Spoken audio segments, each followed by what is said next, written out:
Bom, queremos entender um pouco como é que está Brasília hoje, né? Vi que algumas alterações já foram confirmadas, uma reorganização do trabalho aí de servidores dos três poderes, o Supremo suspendeu o expediente do prédio até o meio-dia, com retomada da agenda às 2h, Câmara dos Deputados também, ainda tem uma confirmação pendente se vai ter sessão à tarde, Senado, Executivo. Como é que estão as coisas aí nesse dia após esse atentado? Pois é, né? Ontem foi aqui em Brasília, todos os poderes ficaram mobilizados, todos os jornalistas, porque depois do trauma de 8 de janeiro, né, todo mundo de cabelo em pé. Explosões na Praça dos Três Poderes realmente não é uma coisa trivial e é ainda mais chocante depois de um governo que planejava golpe de Estado, um presidente da República que está sendo investigado por golpe de Estado. Então, ontem, Brasília praticamente parou, né? O ministro Luiz Fux, do Supremo Tribunal Federal, me falou ontem que todos os gabinetes estavam sofrendo varreduras no Supremo Tribunal Federal, né? O Supremo foi evacuado, os ministros foram os primeiros retirados pela equipe de segurança, mas só estavam no plenário, só estavam dentro do Supremo na hora da explosão o próprio ministro Fux, o ministro Luiz Roberto Barroso, que é o presidente da corte, o Luiz Edson Fachin e o Cristiano Zanin. Eram 19 horas, 7 horas e 20 minutos mais ou menos na hora da explosão, né? Teve uma no Supremo, ali na porta do Supremo, bem diante da estátua da Liberdade e da Justiça, onde, enfim, o cidadão que cometeu esse crime morreu. Né, ele morreu com as próprias explosões. E também teve uma segunda, 18 segundos depois, né, uma coisa bem rápida, bem uma atrás da outra, perto da Câmara. Né? Enfim, hoje Brasília está mais calma, porque tudo indica que a hipótese de atentado terrorista, que foi a que mais foi trabalhada ontem, já não está persistindo tão fortemente como ontem. Vamos ver. Muito bem. Bom, Eliane, a Polícia Federal agora está nas investigações já desde ontem, tem uma investigação já por terrorismo, enfim, o que se sabe até agora desse início de investigação? Pois é, a Polícia Federal agiu com extrema rapidez, né? Tanto a Polícia Federal como a Polícia do Distrito Federal. Por quê? Porque pela legislação, a Secretaria de Segurança do Distrito Federal é responsável pela segurança do Distrito Federal, da capital da República. Então, os policiais de Brasília em ação, os policiais federais, né, também o grupo antibomba das duas instituições e o diretor-geral da Polícia Federal, Andrei Rodrigues, foi para o Palácio do Planalto, onde o presidente Lula mora, e ficou o tempo inteiro monitorando todas as ações e transmitindo ao vivo, diretamente, pessoalmente, todas as informações, minuto a minuto, para o presidente Lula.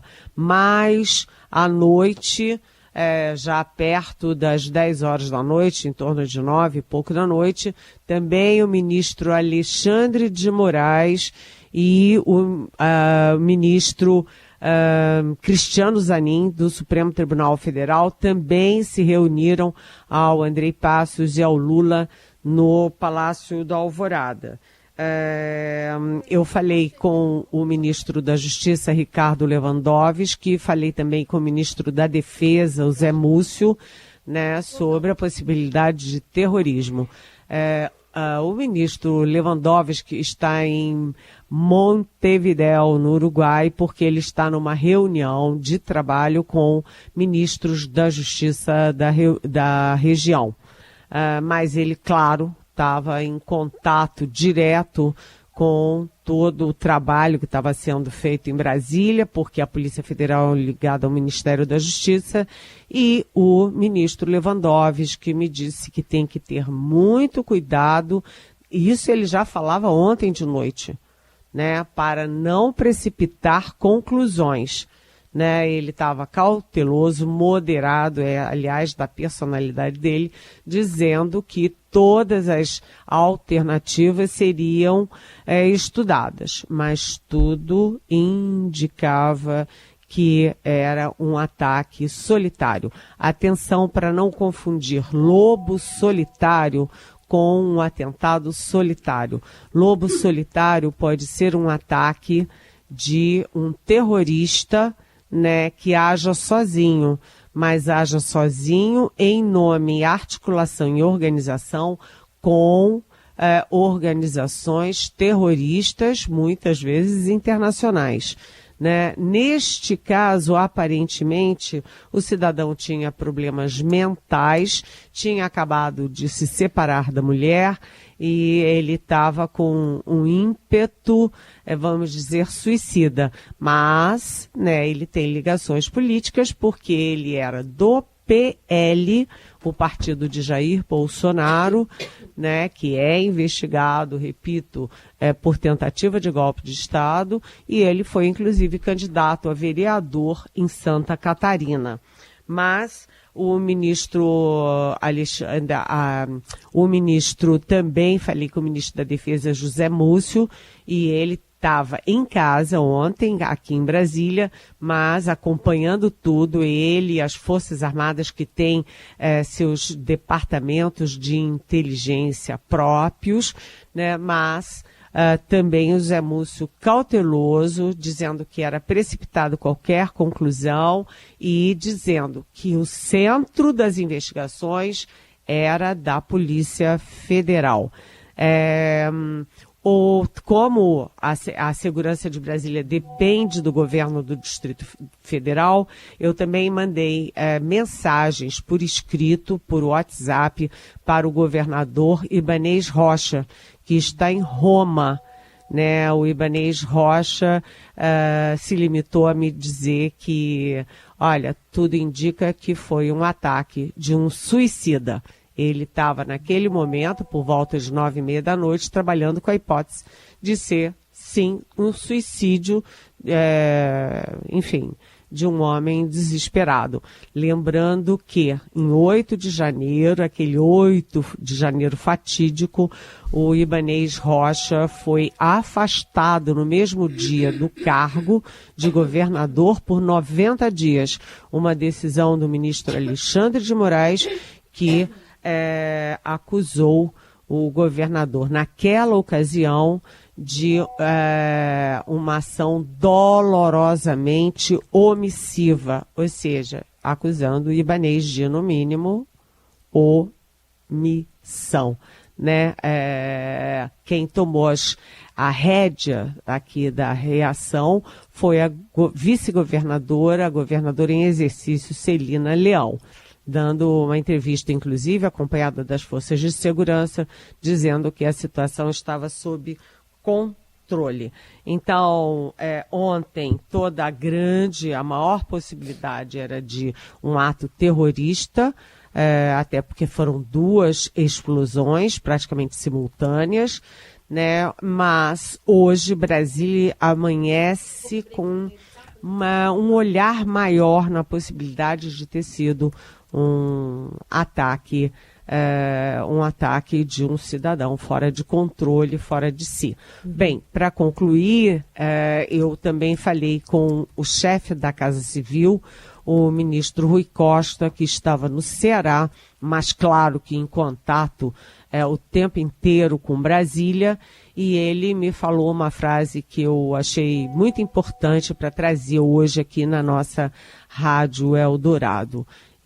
O Rui Costa me falou o seguinte: atenção, gente, essas coisas todas de golpe, de ataques pela internet, às instituições, ao Supremo Tribunal Federal, aspas, né, de novo, continua aspas, fazem as granadas explodirem nas cabeças de pessoas como esse cidadão que ontem se matou na frente do Supremo. Ou seja, é o efeito também da guerra política, do ataque às instituições. Agora vamos ver como é que fica, porque, como me disse também o ministro Lewandowski, as investigações da Polícia Federal serão todas encaminhadas ao Supremo Tribunal Federal. E tudo indica que será para o ministro Alexandre de Moraes, que é o responsável pelo inquérito sobre golpe de Estado. Mas, segundo Lewandowski, tudo indica que sim, mas não necessariamente. Se não for um atentado terrorista, pode ser distribuído para outro ministro. É isso. A gente vai seguir aqui com a Eliane Cantanhede, ainda para repercutir, né, essa morte lá no Congresso Nacional, a explosão de bombas, né, e como isso está repercutindo na política. Então, Eliane, eu queria te perguntar se essas explosões na Praça dos Três Poderes enterram, por exemplo, as chances de anistia a acusados pelo 8 de janeiro, por exemplo. Olha, Carolina, exatamente isso. Foi bom você perguntar, porque os próprios parlamentares da direita, os próprios parlamentares ligados ao bolsonarismo já estão admitindo isso. Depois de uma nova situação dessas explosões, é claro que fica todo mundo de cabelo em pé. Não é hora de brincar nem com golpe, nem com anistia, nem nada disso, né? Porque a gente lembra, né, que a invasão da Câmara, do Senado, do Supremo e do Palácio do Planalto essa invasão foi, foi uma invasão histórica, nunca tinha acontecido, quebraram os vidros, quebraram obras de arte, e inclusive, né, o poder mais atingido foi exatamente o Judiciário, foi exatamente o Supremo Tribunal Federal. Então, o primeiro efeito prático dessas explosões de ontem é dificultar ou até, quem sabe, eu torço para isso, sepultar a ideia de anistia para os criminosos do 8 de janeiro. Mas aí a gente lembra que o Lula está, nesse momento, o presidente Lula, negociando via Ministério da Fazenda corte de gastos na área área militar, né, Exército, Marinha, Aeronáutica, área de defesa. Então, um ambiente ali delicado com essa área, que é uma área sempre estratégica, né, e que se dividiu em relação à tentativa de golpe de Estado no governo Bolsonaro. E a gente tem, como Heisen também já tinha feito menção, a gente vai ter aí, tá tendo, né, o G20, a cúpula do G20, ou seja, o Rio de Janeiro vai receber presidentes de países muito importantes, de diferentes continentes, e isso preocupa muito, porque o Brasil já tem uma fama internacional de grande violência urbana. O Brasil está perdendo a guerra para organizações criminosas, milícias.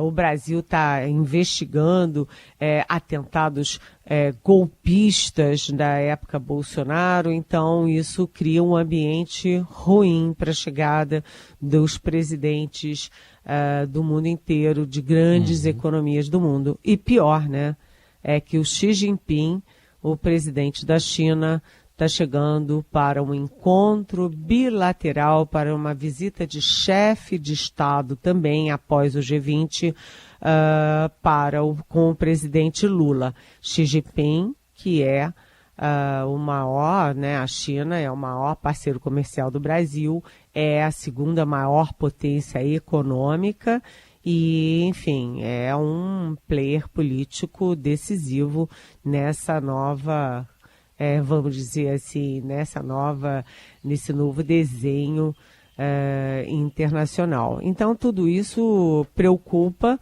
E o positivo disso é que quem estava querendo reduzir a importância do golpe, né, de 8 de janeiro, agora também recua, né? Todo mundo de barbas de molho. Com certeza.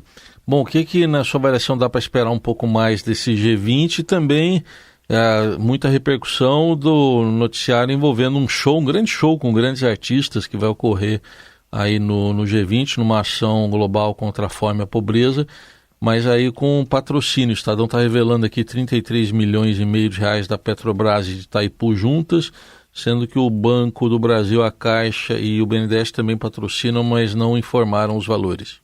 Pois é, você está se referindo ao Janja Palusa. Isso, está tendo esse nome, Janja Palusa. Janja Palusa, porque quem está organizando é a primeira-dama, Janja Lula da Silva, né? E todos esses patrocinadores que você citou são patrocinadores oficiais estatais, né? São os bancos estatais, as grandes empresas estatais, como Petrobras, Caixa Econômica Federal, Banco do Brasil. E esse valor que você citou, 33 milhões e meio, é apenas parte do valor. O que fica estranho é que é difícil acreditar que a primeira-dama faça um pedido de patrocínio desses para a Caixa Econômica e a Caixa Econômica negue. Ou peça para a Petrobras e a Petrobras negue. Portanto, um pedido da primeira-dama tem ali um cheiro, um quê de imposição. Segundo, poxa, um evento como esses para o combate à fome e à pobreza, né? Até o Biden, o presidente dos Estados Unidos, vai assinar a Aliança Global de Combate à Fome e à Pobreza, mas um dinheirão desses seria talvez mais bem empregado no combate efetivo à pobreza e a fome, né? Então, está dando muito o que falar. Agora, claro que receber presidentes importantes das 20 maiores economias, né, do G20 aqui no Brasil é sempre muito importante e isso coloca não apenas o Brasil, mas também o Lula no foco, nos holofotes internacionais.